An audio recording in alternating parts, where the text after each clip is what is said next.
சந்திக்கக்கூடிய அனைவர்களுமே அவற்றை உரிய முறைப்படி அதை எந்த விதமான தீர்வும் கண்டுகொள்வதில்லை.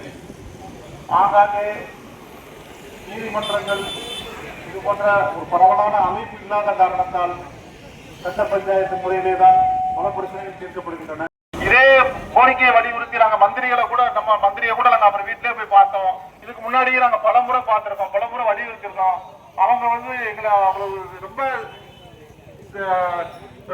ஒரு மாதிரி நடத்தினா கூட அதை பத்தி பொருட்படுத்தாம எங்களுக்கு கோரிக்கை தான் முக்கியம். ஏன்னா மக்களுடைய பிரச்சனைகள் இன்னைக்குள்ள வழக்குடைய சூழ்நிலைகளை கவனத்தில் கொண்டு எப்படியாவது இந்த சார்பு நீதிமன்றம் மட்டும் வரலாம், மற்ற நீதிமன்றங்கள் வராட்டினா கூட பரவாயில்ல. ஏன்னா குடும்ப நல வழக்குகள் எடுத்துக்கிட்டாங்க, அதுவும் இன்னைக்கு எல்லாமே குடும்ப நல நீதிமன்றத்துக்கு தான் சிவகங்கைக்கு போறோம்.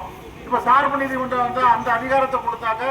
அந்த குடும்ப நல வழக்குகளை கூட விவாகரத்து வழக்குகள் மற்ற வழக்குகளை கூட குடும்ப பிரச்சனைகளை கூட இங்க வழக்குகளை கொண்டு வர வாய்ப்புகள் இருக்கு. குடும்ப நல பிரச்சனைகளுக்கெல்லாம் பெண்கள் போகணும்னு சொன்னா காலையில ஆரம்பிச்சு ஒரு நாள் ஃபுல்லாவே அங்க இருக்க வேண்டியிருக்கும் குடும்ப நில கோர்ட்ல. இந்த மாதிரி சூழ்நிலைகளை தவிர்த்து பொதுமக்களுடைய பிரச்சனையாக தான் நாங்கள் பார்க்கிறோம். இதற்கு வேற வழி இல்லாம ஒரு கண்டன ஆர்ப்பாட்டம் அறிவிக்க வேண்டிய சூழ்நிலை ஏன் ஏற்பட்டுச்சுன்னு சொன்னாங்க. இதுல யாரையும் நாங்க எங்களுக்கு அரசியல் எங்களுக்கு எந்த விதமான அரசியல் நோக்கமும் கிடையாது. இன்னைக்குள்ள சட்டமன்ற உறுப்பினர்களை திட்டணும், அமைச்சர் திட்டணுங்கிறத எங்களுக்கு நோக்கம் கிடையாது. ஆனா பிரச்சனைகளை நீங்க கவனிக்கவே மாட்டீங்க. இதே இது மற்ற சட்டமன்ற உறுப்பினர்கள் புதுக்கோட்டையில சொன்ன மாதிரி புதுக்கோட்டையில் இருக்கக்கூடிய சட்ட அமைச்சர் அங்க உள்ள புதுசா வந்த கோர்ட்டுகளுக்கு கூட பொன்னமராவதி இது மாதிரி கோர்ட்டுகளை ஆரம்பிச்சிருக்காங்க. அதெல்லாம் நாங்க கூடாதுன்னு சொல்லலை. ஏன்னா அதிகார பரவல் வேணும், மக்களுக்கு எல்லா வசதிகளும் குறுகிய காலத்தில் கிடைக்கணுங்கிறது நல்ல முயற்சி தான். அதே முயற்சி ஏன் திருப்பத்தூருக்கு மட்டும் வரும்போது ஏன் வரமாட்டேங்கிறது எங்களுக்கு புரிய மாட்டேங்குது. திருப்பத்தூர்னா முழுக்க ஒதுக்கப்பட்ட ஒரு இடமாவோ ஒரு பழைய ராமநாதபுரம் மாவட்டத்தில் பஞ்ச பிரதேசம் மாதிரி இன்னைக்கு இது ஆயிடுச்சு. இங்க இருக்கக்கூடிய ஒரே ஒரு இது கொஞ்சம் கல்லூரி மட்டும் இருக்கு. இங்க உள்ள ஒரு பிரைவேட் அரசு கலைக்கல்லூரி சாதாரண கலைக்கல்லூரி இருக்கிறதுனால நீங்க எக்கச்சக்கமான பெண்கள் படிக்கிறாங்க. இதே கல்லூரி இல்லாத காலத்துல டிகிரி படிக்காத பெண்கள் தான் அதிகம். இன்னைக்கு எங்க பார்த்தாலும் பெண்கள் எல்லாருமே டிகிரி படிச்சிருக்காங்கன்னா அதுக்கு இந்த கல்லூரி ஒரு காரணம். இதே இது ஒரு அது மாதிரி அரசு கலைக்கல்லூரியை கொண்டு வரலாம். கொண்டு வர்றதுனால எந்த குளத்துல ஏற்படும், இதே அதிகமான கூட்டம் இருக்கதான் செய்யுது. அது மாதிரி சட்டக்கல்லூரியை கூட இங்க கொண்டு வரதுக்காக முயற்சி எடுத்ததா சொல்றாங்க. ஆனா கடைசியில் அதையும் அங்க கொண்டு போயிட்டாங்க. எந்த கல்லூரிகளுமோ அல்லது எந்த அரசு அலுவலகமோ முக்கியமான எதுவுமே வந்துச்சுன்னா இந்த ஊர்ல என்ன மக்கள்கிட்ட பணப்புழக்கமோ பொருளாதார ரீதியான வசதிகளோ எப்படி பெருக முடியும்? உள்ள வண்டிகள் மட்டும் வாகன போக்குவரத்து மட்டும் இருக்கும். அதையும் கூட இப்ப 2 தேசிய சாலைகளை அமைச்சு அதுவும் சுத்தி போற மாதிரி ஆயிடுச்சு. அப்ப கிட்டத்தட்ட திருப்பத்தூர் ஒரு ஒதுக்கப்பட்ட பகுதியா ஒரு மற்றவங்களுக்கு இந்த மாதிரி முன்னாடி சொல்லுவாங்கல்ல அது மாதிரி ஒரு சூழ்நிலையில யாருமே இருக்காத ஒரு பகுதியா மாறி போயிருமோங்கிற ஒரு கவலை நமக்கு இருக்கு. அதனால திருப்பத்தூரை ஏன் ஒதுக்குறாங்கிறத எங்களோட கேள்வியை தவிர மற்றவங்களுக்கு கொடுக்கக்கூடாது நாங்க சொல்லல. மற்ற இடங்களுக்கு வரக்கூடாது. இப்ப காரைக்குடிக்கு சார்பு நீதிமன்றம் கேட்கறாங்க, கேட்கட்டும், அவங்களுக்கு ஒரு கோர்ட்டு வரட்டும். நாங்க மினிஸ்ட்ரிட்ட கூட அதை சொன்னோம். இங்க வர்ற கோர்ட்டை நீங்க அங்க கொண்டு போறீங்க, இங்க ஒரு கோர்ட்டை கொண்டு வாங்க. இங்க சிங்கமேடு தாலுகா, திருப்பத்தூர் தாலுகா 2 மாவட்டத்தில் இந்த தாலுகா 3 ஒன்றியம் இருக்கு. இந்த 3 ஒன்றியத்தில் உள்ள வழக்குகளே போதுமான வழக்குகள் இருக்கு. அது போல குடும்ப நல வழக்குகளும் சேர்ந்துக்கிறாங்க. இங்க உள்ள அதுக்குள்ள வாய்ப்புகள் கோர்ட்டு தனியா இயக்கக்கூடிய ஒரு வாய்ப்பு இருக்கு. ஆனா அதை கணக்குல எடுத்துக்கிறது கூட இந்த உண்மை புரிஞ்சுக்கிறது கூட அல்லது ஏற்றுக்கொள்றது கூட யாருமே தயாரா இல்லை. இது ஏன் இவ்வளவு தூரம் ஒதுக்காதுங்கிறது எங்களுக்கு புரியவே இல்லை.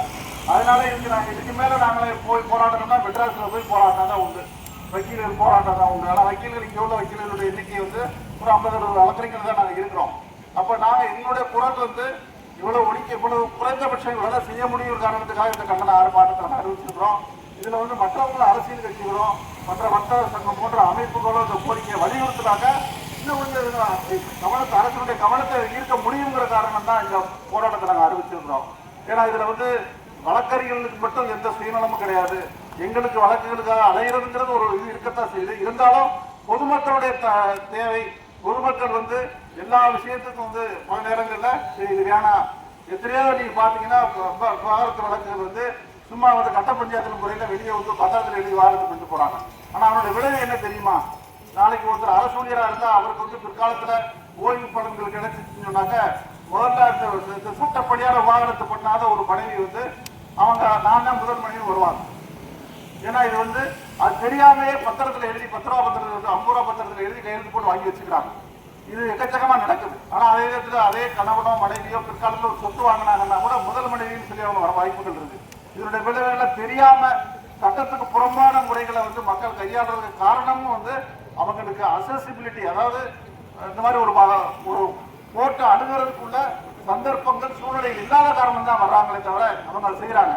ஏன்னா இதுக்கு போய் எப்போ கோர்ட்டுக்கு இருந்து சிவகங்கை கோர்ட்டுக்கு போய் அங்கே ஆஜராகி நாள் கணக்காக காத்திருந்து என்னைக்கு நம்ம பெற முடியுங்கிற ஒரே காரணத்துக்காக தான் இன்னைக்கு வந்து மக்கள் வந்து இந்த மாதிரி குறுக்கு வழிகளை கையாளுறாங்க, சட்டத்துக்கு புறம்பான வழிகளை கையாளுறாங்க. சட்ட விழிப்புணர்வு இல்லாமல் ஒரு சூழ்நிலை இருக்கு. சட்ட விழிப்புணர்வு ஒரு உலகத்தில் நடத்தினா கூட அதை மக்கள் ஏற்று நடத்துறதுக்குலாம் அதுக்கு வந்து தேவையான அதிகார பரவல் இருக்கணும், போதுமான கோர்ட் இருக்கணும், போதுமான கோர்ட்டுக்கு தேவையான எல்லா உபகரணங்களும் இருக்கணும், கோர்ட்டினுடைய அடிப்படை வசதிகள் இருக்கணும். நம்ம வந்து எதையே பற்றி பேசுகிறோம், இலவசமாக வந்து மடிக்கணினி கொடுக்குறாங்க, ரைட்டு நல்லதுதான், படிக்கிற பிள்ளைகளுக்கு கொடுக்குறாங்க. அதே நேரத்தில் வந்து அடிப்படை வசதி ஒரு சுகாதார வசதி வந்து எல்லாரும் போய் பப்ளிக்கில் வந்து நம்ம